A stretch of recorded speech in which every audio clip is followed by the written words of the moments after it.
എൻ്റെ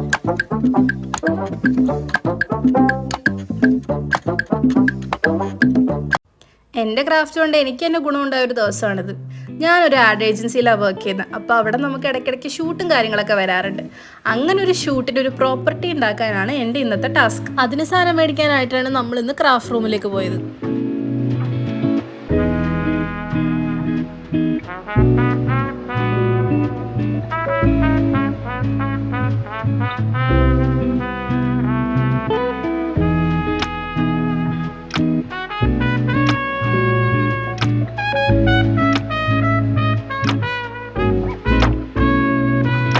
അടുത്ത നമ്മുടെ ടാസ്ക് എന്ന് വെച്ച് കഴിഞ്ഞാൽ നല്ലൊരു കൊപ്പ് നോക്കി ഒടിക്കണം. അതിനാണ് ഞാൻ ഈ കത്രികയും കൊണ്ട് പോണത്.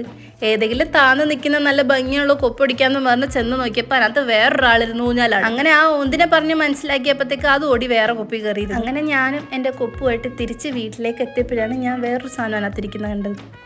ദേ ഈ സാധനം ചൊറിയാൻ വഴി. ഇനി കഥയിലേക്ക് കിടക്കാം. Hi everyone, welcome back to crafts of her. അങ്ങനെ കാടും മേടും ഒക്കെ കയറി ഇറങ്ങി ഒരു കൊപ്പും കൊണ്ട് ഞാൻ ദേ ഇവിടെ ഇരിക്കുക. ഇനി നമുക്ക് ഓരോ സാധനങ്ങളായിട്ട് ഉണ്ടാക്കി തുടങ്ങണം. അതിന് മുന്നേ ഞാൻ എന്തൊക്കെയാണ് മേടിച്ചേ എന്ന് നിങ്ങളെയും കൂടെ കാണിച്ചു തരാമെന്ന് വിചാരിച്ചു. അപ്പോൾ let's see what's in my plastic bag. ആദ്യം തന്നെ കയ്യിൽ വന്നത് ബില്ല. 2 സെറ്റ് ബില്ലുണ്ട്. കാരണം അവിടെ ചെന്നപ്പം എനിക്കിഷ്ടപ്പെട്ട സാധനങ്ങൾ മേടിക്കാനായിട്ട് വേറൊരു ബില്ലെടുത്തു, ഓഫീസിലേക്ക് കൊടുക്കാൻ വേറൊരു ബില്ലെടുത്തു. ഇതാണ് നമ്മൾ കഷ്ടപ്പെട്ട് തട്ടിപ്പറിച്ച കൊപ്പ്. എത്ര അവകാശികളായിരുന്നെന്നറിയാമോ ഈ ഒരൊറ്റ കൊപ്പിന്. ഇനി നമുക്ക് ഓരോ സാധനങ്ങളായിട്ട് തുടങ്ങാം. ആദ്യമായിട്ട് എടുത്തത് എയർ ഡ്രൈ ക്ലേ ആണ്. കാരണം നമുക്കിതിനകത്ത് കുറച്ച് ഓറഞ്ച് ഒക്കെ ഉണ്ടാക്കണം. അതിന് എയർ ഡ്രൈ ക്ലേ എടുത്തു. പിന്നെ കുറച്ച് ഫ്ലവേഴ്സ് ഒക്കെ ഉണ്ടാക്കാൻ വേണ്ടിയിട്ട് ക്രീപ്പ് പേപ്പർ എടുത്തു. ക്രീപ്പ് പേപ്പർ ആക്ച്വലി 2 ടൈപ്പ് ഉണ്ട്. ആ പച്ച കുറച്ച് കട്ടിയുള്ളതും മറ്റേത് കട്ടിയില്ലാത്ത ടൈപ്പും ആയിരുന്നു. പിന്നെ കുറച്ച് കട്ടിയുള്ള കമ്പി മേടിച്ചു. ആ കമ്പി ഞാൻ 5 എടുത്ത് എനിക്ക് ഓർമ്മയുണ്ട്. പക്ഷെ ഇപ്പം ഇതിനകത്ത് 3 ഉള്ളൂ. അത് തപ്പുന്ന പരവേശമാണ്. പക്ഷെ എൻ്റെ കയ്യിൽ തന്നെ ഉണ്ടായിരുന്നു. ഇതാണ് നമ്മളുടെ മെയിൻ സാധനം, ഹെഡ് ബാൻഡ്. പിന്നെ കുറച്ച് ട്രാൻസ്പെറൻ്റ് ആയിട്ടുള്ള ടോയിൻ മേടിച്ചിട്ടുണ്ടായിരുന്നു. പിന്നെ ഏറ്റവും അത്യാവശ്യമായിട്ടുള്ള ഗ്ലൂ ആണിത്. അത്യാവശ്യം നല്ല സ്ട്രോങ് ഗ്ലൂ വേണമെന്ന് എനിക്കറിയായിരുന്നു. അതുകൊണ്ട് കുറച്ച് സ്ട്രോങ് ഗ്ലൂ മേടിച്ചു. ബീഡ്സ് മേടിച്ചു. പിന്നെ നമ്മുടെ സിൽവർ വയർ മേടിച്ചു, കട്ടിയില്ലാത്തത്. പെയിൻറ്റ് മേടിച്ചു, ഗ്രീൻ ടേപ്പ്, ബീഡ്സ്. അങ്ങനെ ഇത്രയും സാധനങ്ങളാണ് നമ്മൾ മേടിച്ചത്. അപ്പോൾ this is watts in my plastic bag. അപ്പം നമുക്ക് പണി തുടങ്ങുന്നതിന് മുന്നേ നമുക്ക് എന്തെങ്കിലും ഒരു റീഫില്ല് വേണ്ടേ. അങ്ങനെ ഞാൻ ഇന്നലെ കിട്ടിയ നെസ്കഫേയും കൊണ്ടാണ് ഞാൻ ഇരുന്നത്. അത് കുടിച്ചപ്പോൾ തന്നെ എന്താ ആശ്വാസമാണെന്നറിയോ. കുറേ സാധനം ഉണ്ടാക്കാനുണ്ടായിട്ട് എവിടെ നിന്ന് തുടങ്ങും എന്നുള്ളൊരു ആശയക്കുഴപ്പത്തിലാണ് ഞാൻ ഈ ഇരിക്കണേ. അപ്പോൾ പിന്നെ വിചാരിച്ചു എന്നാൽ പിന്നെ എയർ ക്ലൈന്ന് തന്നെ തുടങ്ങാം.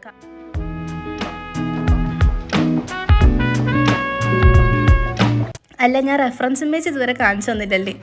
ഈ സാധനമാണ് റെഫറൻസ് ഇമേജ്. ഇതാണ് നമ്മൾ ഉണ്ടാക്കാൻ പോണത്. പക്ഷേ എനിക്കും അറിയാം, അവർക്കും അറിയാം ഇതിൻ്റെ 7 അയലത്ത് പോലും സാധനം വരത്തില്ല. പക്ഷെ നമുക്ക് മാക്സിമം പറ്റുന്ന രീതിയിൽ ഉണ്ടാക്കാം. എന്നെ ഇത്രയും ട്രസ്റ്റ് ചെയ്ത് ഏൽപ്പിച്ചതല്ലേ. അങ്ങനെ ഒരു സൈഡിൽ കൂടെ ഞാൻ ഓറഞ്ചൊക്കെ ഉണ്ടാക്കി ടെക്സ്ചറൊക്കെ വെച്ച് ഉണങ്ങാൻ വേണ്ടിയിട്ട് വെച്ചു. അതങ്ങോട്ട് സൈഡിലേക്ക് മാറ്റി വെച്ച് ഫ്ലവേഴ്സ് ഉണ്ടാക്കാമെന്നും പറഞ്ഞിരുന്നു.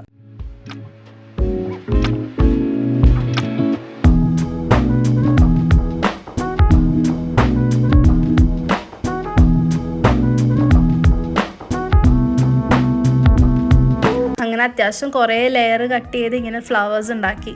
പക്ഷെ എനിക്ക് വലുതായിട്ട് ഇഷ്ടമായില്ല ആ ഫ്ലവർ. പക്ഷെ മെറൂൺ കളർ പിന്നെയും കുഴപ്പമുണ്ടായില്ല. അങ്ങനെ 2 ഫ്ലവേഴ്സും ഉണ്ടാക്കി സൈഡിൽ വെച്ചു. അപ്പോഴത്തേക്കും നമ്മുടെ എയർ ഡ്രൈ ക്ലേ ഉണങ്ങി. അതിനകത്തേക്ക് ഓറഞ്ച് പെയിൻറ്റ് അടിച്ചു കൊടുത്തു.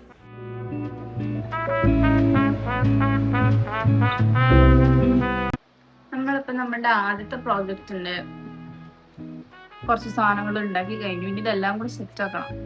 ഇത് അതിൻ്റെ ഫസ്റ്റ് പൂവ്, ഇത് സെക്കൻഡ് പൂവ്. കുറച്ച് ഓറഞ്ചസ് ഉണ്ടാക്കി. പക്ഷെ എനിക്കൊരു അബദ്ധം പറ്റി. ഉണങ്ങാൻ വേണ്ടി വെച്ചപ്പോഴത്തേക്ക് ഉണങ്ങി കഴിഞ്ഞപ്പോൾ അതിങ്ങനെ പറഞ്ഞു പോയി. പിന്നെ അഡ്ജസ്റ്റ് ചെയ്യും. കുറച്ച് ഓറഞ്ച് ഉണ്ടാക്കി എടുത്തിട്ടുണ്ട്.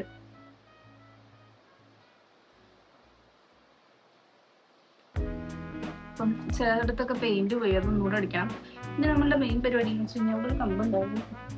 നമുക്ക് ഈ ഹെയർ ബാൻഡിലേക്കാണ് ഈ സാധനങ്ങളെല്ലാം വെക്കേണ്ടത്. ഇങ്ങനെ വെക്കും, നമുക്കൊന്ന് നോക്കാം. ഞാൻ ഇങ്ങനത്തെ ഒരു ബ്രൗൺ കമ്പി ഇതിൻ്റെ അകത്ത് കൂടെ കുത്തി ഇറക്കിയിട്ടാണ് ഇപ്പം അതിനകത്ത് വെക്കാനുള്ള പ്ലാൻ. അങ്ങനെ 2 ഫ്ലവർ നമ്മൾ കുത്തി ഇറക്കിയിട്ടുണ്ട്. ഇതെന്താവും എനിക്കൊരു ഐഡിയ ഇല്ല കേട്ടോ. പിന്നെ ആ റെഫറൻസ് പോലെ അങ്ങ് ചെയ്യുന്നേ ഉള്ളൂ. അങ്ങനെ എൻ്റെ കഠിനാധ്വാനത്തിന് ശേഷം നമ്മുടെ സാധനം ഇവിടെ റെഡി ആയിട്ടുണ്ട്. ഇതെന്താ സാധനം എന്ന് ചോദിച്ചു കഴിഞ്ഞാൽ